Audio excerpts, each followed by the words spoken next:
Good afternoon, and what is a warm, grey and cloudy day. It is Sunday the 13th of August. I've got a nice hot cup of tea.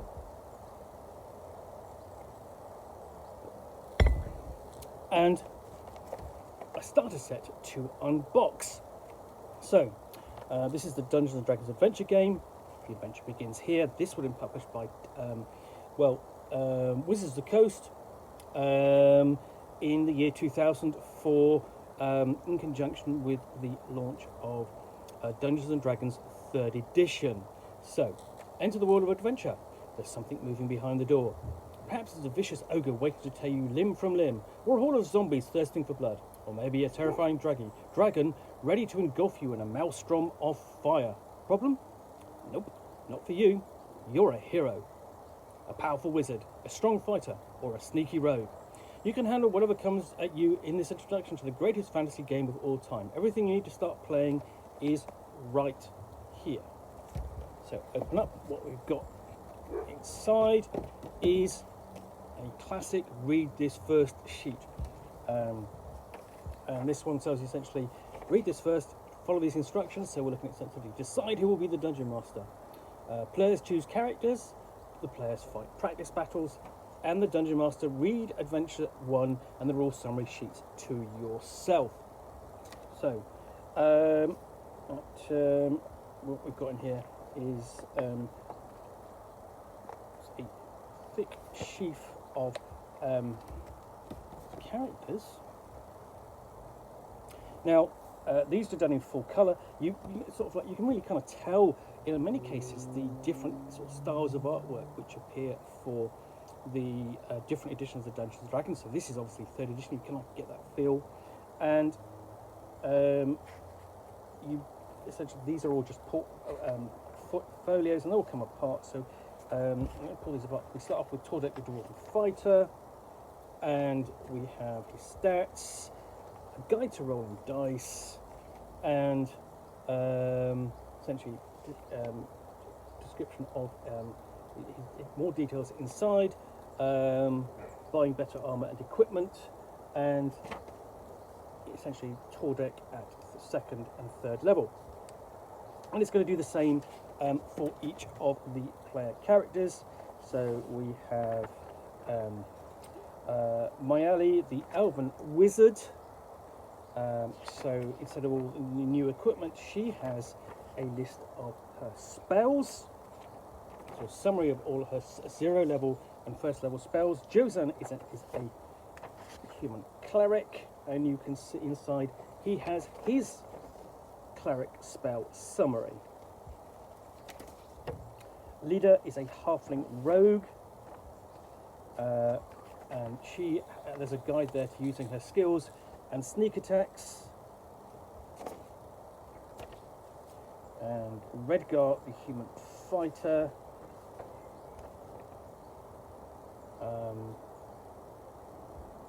And then oddly we've got 2 sheets here. So we've got Karen, the human rogue, and his stats on that double one. So sort of replacement characters, I'm suspecting. Norl, human wizard, and then Ebuk, dwarven cleric. Then we have rule summary, combat, rule summary, exploration, a character sheet, essentially quick guide to sort of how to create a character, and the skills on the back.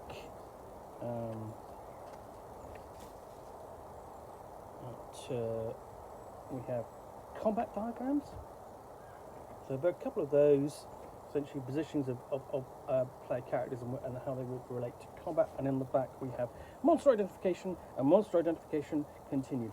So we've got the player characters there in black and white, and then the various monsters sort of like with their sizes, all the way sort of like, up to dragon and a gelatinous cube. And you ever realise, hold on a minute, a gelatinous cube is really, really big. You sort of go, well, that gelatinous cube is so big I could live in it. Well, you mean you couldn't, but I mean it's sizable enough that if you were acid resistant, you could. So below that we have the adventure book, and this is produced in black and white. And the first adventure is Rescue the Unicorn, and we've got, you see, essentially got a map set up with counters and where they are. And what happens here is sort of like the player characters are set up at the outside door 1, ready to go into the room. So almost like they're doing this, basically they're breaking down the first dungeon door. And inside you have details of the goblins and the unicorn that the player characters are rescuing from the goblins. Adventure 2, Trouble in the Dwarven Mines, and we expand the map area out. So you've got a more complex adventure, a more detailed map. And presumably this is going to be doing it again and again as you progress through the adventure book.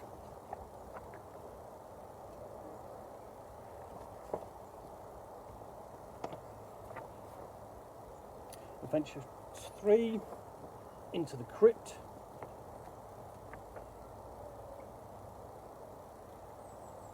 And here we're dealing with, of course, it's crypt, so there's going to be undead.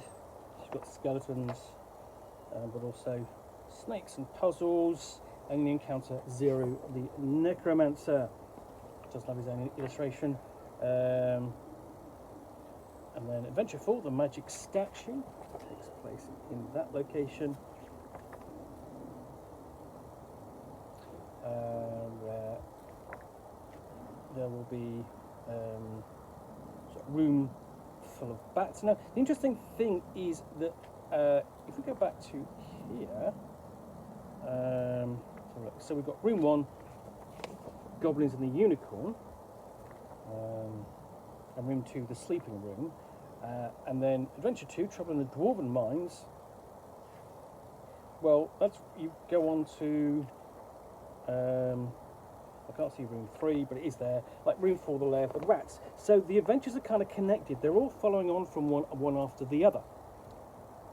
Because by the time you get to Adventure 4, the magic statue, we're up to room 11.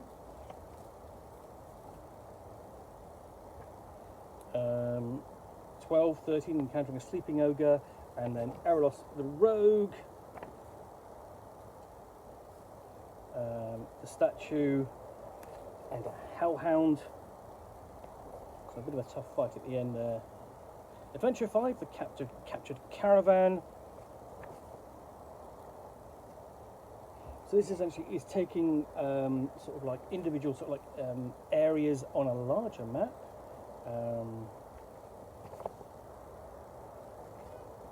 So you sort of like, you know, you lay out the map and you're playing it out as just sort of like one section at a time. Adventure 6 is the Hall of the Dwarven Lord, and here we actually have sort of like an extensive map. That's quite a large map for the player characters to explore. Not a particularly interesting map, but nevertheless a map to explore all the same.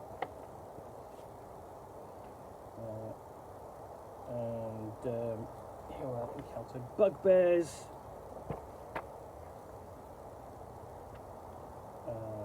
and living quarters, and an air vent, a kitchen,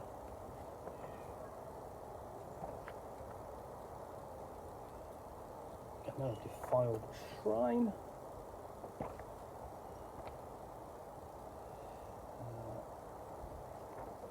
and a vault. Hopefully there'll be some treasure to find, and another hellhound, and a dwarven forge. And that brings together essentially the end of the adventures in this box set, by which time the player character should be 3rd level. So, and then we've got the actual rulebook itself. That's a little bit slimmer. And essentially the other thing is essentially what you've got is instructions on the front of the adventure book. For the Dungeon Master only, Dungeon Master reads the first adventure of the adventure book and the rules summary sheet before starting play. Players don't read this book. They read the player character's sheets and the rules summary.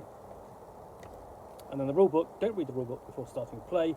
Players read their characters and the rule summary sheet. The Dungeon Master reads the Adventure 1 in the Adventure book and the rule summary sheet. So this essentially, these are the rules you need to play once you play through the first encounter. So you almost like the first encounter is a taster.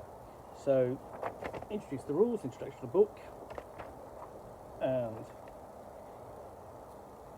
discussing sort of like the characters and then the various races, classes, abilities, and so on. Essentially, it breaks down the characters and what and the elements of them and what they can do. Guide to how to raise your level from 2nd to 3rd. Essentially, at this point, it says, at this point, you really need to get the player's handbook, which would have been new out back then. Page full of equipment, characters to buy and replace as necessary. Then we get into combat and what it looks like.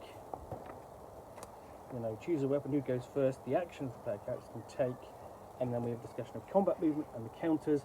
Essentially, this isn't particular to Dungeons and Dragons per se, but it is particular to this adventure game. How to explore a region. There's some nice pieces of artwork there.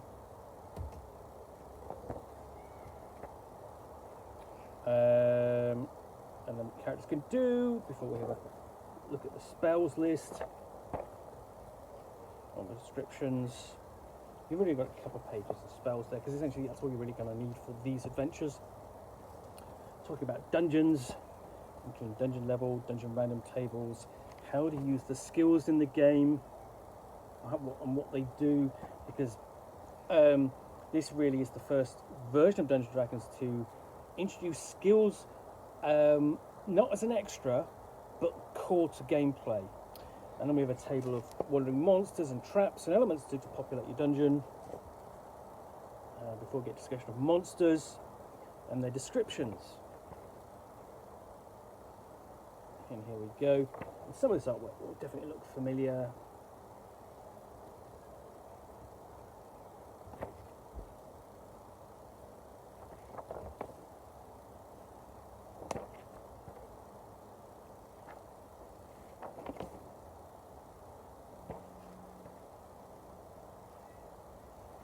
Section on treasures, special treasure descriptions, and a guide to being the Dungeon Master. At the end, before you've got an index for this for the booklet, and also got sort of like a view of the locations upon the map on the back page. Then beneath that you have a set of counters, including a large encounter there for the gelatinous cube. The map, so this is the big map where the different stages of the adventure play out. So there we go. Bit plain but serviceable. And underneath that, we've got a dragon subscription card and a business reply mail.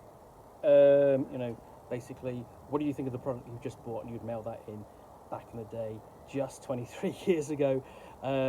These days it'll all be online, and they'll be bothering you going, what did you think of our service? What did you haven't replied to our survey. Do you want to take time to take our survey? How times have changed. But yeah, that's all in this book, so in this box set. So I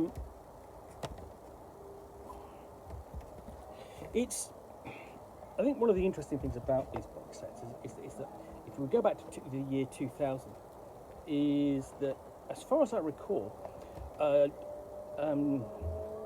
TSR and Wizards of the Coast were really the only publisher doing starter sets, doing introductory box sets like this, because you bring out the core rulebook and expect everyone to play from that, rather than getting a taster of the game, for which there's a larger set of rules. TSR and then Wizards of the Coast, being a larger, bigger company, could afford to do projects like this. And as I've said before, throughout the 1990s, as described in Slaying the Dragon by Ben Riggs, TSR would search high and low for essentially the killer starter set, which will grab people from outside of the hobby and get them involved in it.